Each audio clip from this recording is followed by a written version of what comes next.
Hi English literature learners, are you preparing for BG TRB English exam and UGC TRB English exam or other competitive English literature examinations? Then this channel is for you. இன்னைக்கு இந்த வீடியோவில் William ஹாஸ்லிட்டோட my first acquaintance with poets prose பீஸில் இருந்து 50 MCQs learn பண்ணலாம். PGTRB syllabus and UGTRB syllabus இந்த ரெண்டு சிலபஸ்லேயும் இருக்கிற டாபிக் தான் இந்த prose piece my first acquaintance with poets by William Hazlitt. UGTRB சிலபஸில் யூனிட் 4ல் பிரிட்டிஷ் லிட்ரேச்சர் 2ல் டீட்டெயில்டு ஸ்டடியில் இருக்கிற ப்ரோஸ் பீஸ் தான் my first acquaintance with poets by William Hazlitt. அதே மாதிரி பிஜிடிஆர்பி சிலபஸில் unit 3 English literature from 1798 to 1850 இந்த யூனிட் 3ல் இருக்கிற ப்ரோஸ் அண்ட் ஃபிக்ஷன் செக்ஷனில் உள்ள செகண்ட் டாபிக் தான் இந்த my first acquaintance with poets by William Hazlitt. So ஒரு எக்ஸாமுக்கு படித்தா இன்னொரு எக்ஸாமுக்கு படித்த மாதிரி இந்த topic. In what year did Hazlitt first meet Samuel Taylor Coleridge as described in the essay 1798? Hazlitt explicitly opens the essay by identifying the year as 1798, a pivotal year for the Romantic movement. Next question is, where did Hazlitt first hear Coleridge preach? Shrewsbury. Hazlitt walked from Bim to Shrewsbury specifically to hear Coleridge deliver a sermon at the Unitarian Chapel. Next question is, which biblical text did Coleridge use for his sermon according to Hazlitt? And he went up into the mountain to pray himself alone.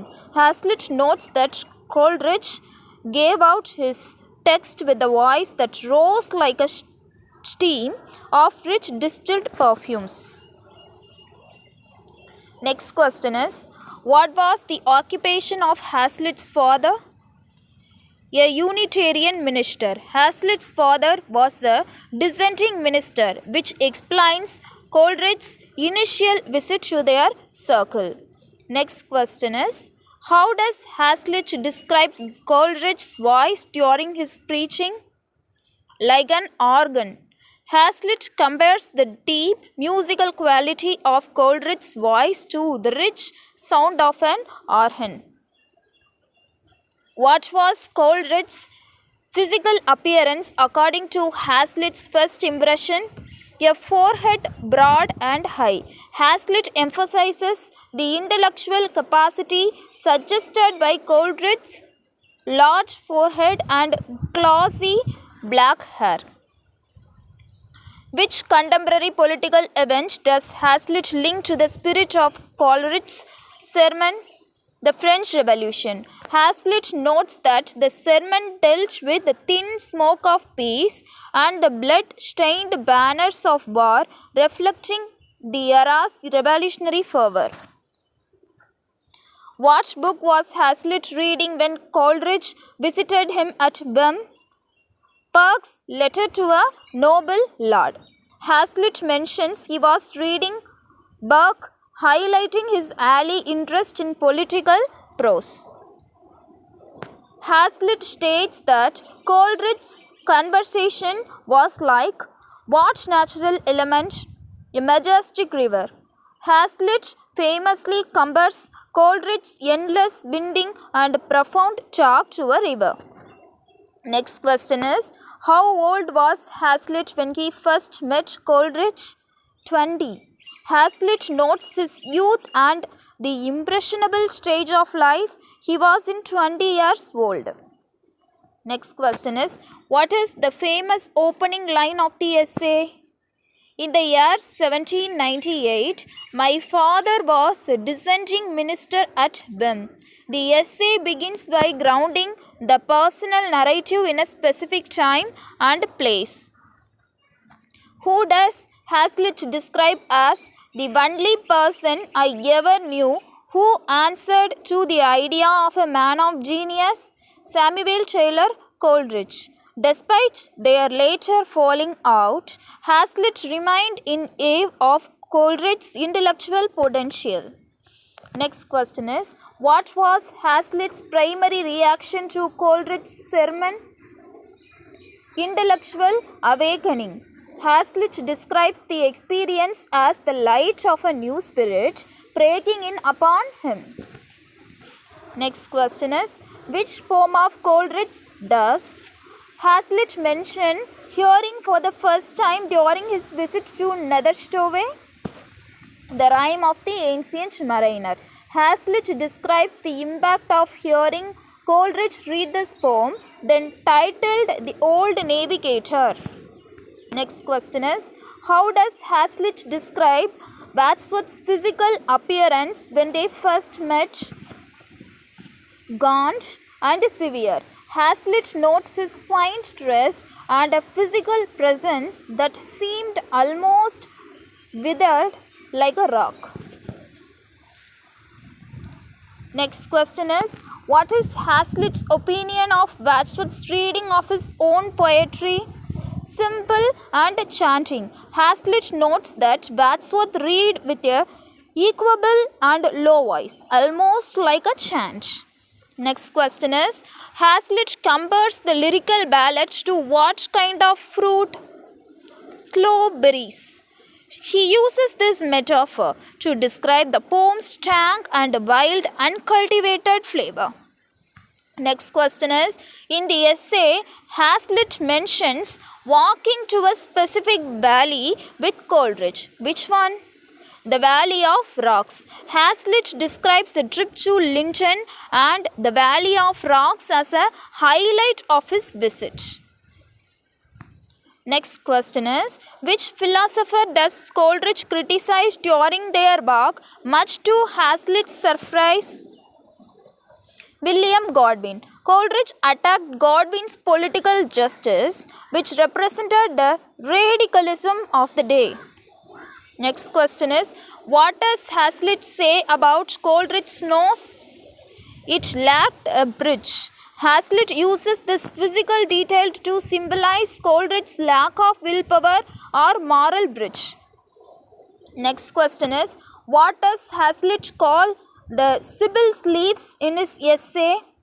The notes for Coleridge's sermon. He uses this classical allusion to describe the fleeting but divinely inspired quality of the sermon.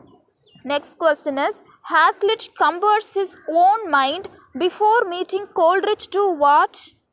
A prisoner in the dungeon. He felt his thoughts were shut up until Coleridge provided the key. Next question is, how does Hazlitt describe the weather on the morning Coleridge preached? Mist and cold. Hazlitt sets a moody, wintry scene that contrasts with the fire of the sermon. Next question is, which of these poets is not a primary focus of Hazlitt's description? In this specific essay, Lord Byron. Hazlitt wrote about Byron elsewhere, but he is not part of this early 1798 memoir. Next question is, what was the name of the inn where Hazlitt and Coleridge stayed during their walk to Linton? The Blue Bill. Hazlitt specifies the name of the inn, showing his eye for realistic detail. Next question is, Coleridge compared his own mind to what, according to Hazlitt? An alien harp. Coleridge often used this metaphor for the mind responding to the breeze of inspiration. Next question is, what does Hazlitt say about Wordsworth's eyes?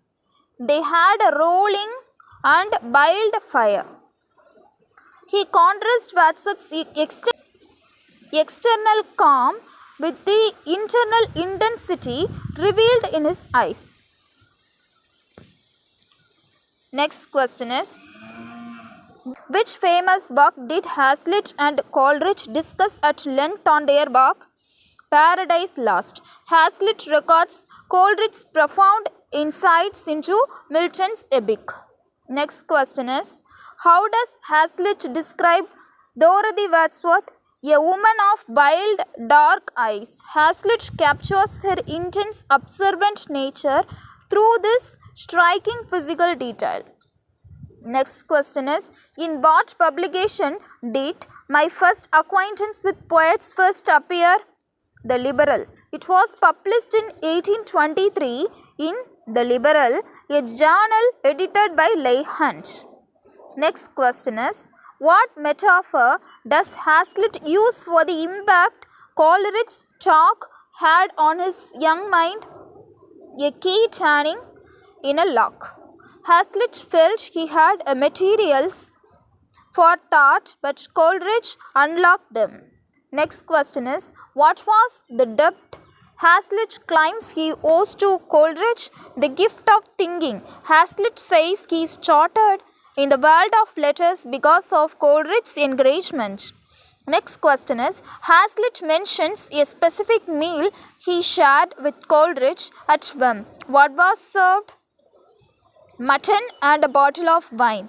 Hazlitt recalls the details of the dinner to show the hospitality and simple life of his father.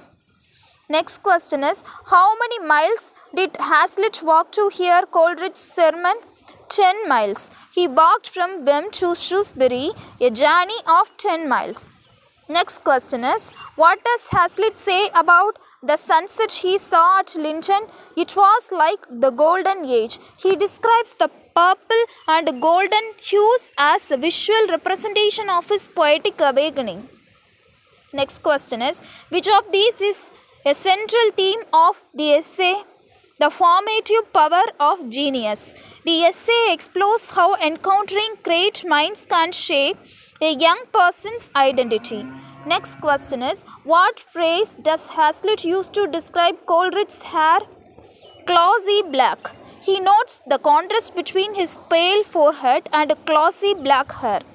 Next question is, in the essay, how does Hazlitt characterize the lyrical ballads, a new style of poetry? Hazlitt recognizes their intent to use common language and focus on the humble and rustic. Next question is, Hazlitt notes that Coleridge seemed to be walking in the clouds. What does this imply? He was impractical and visionary. It captures Coleridge's tendency toward abstraction and a high philosophy over mundane reality. Next question is, what is Hazlitt's tone throughout most of the essay?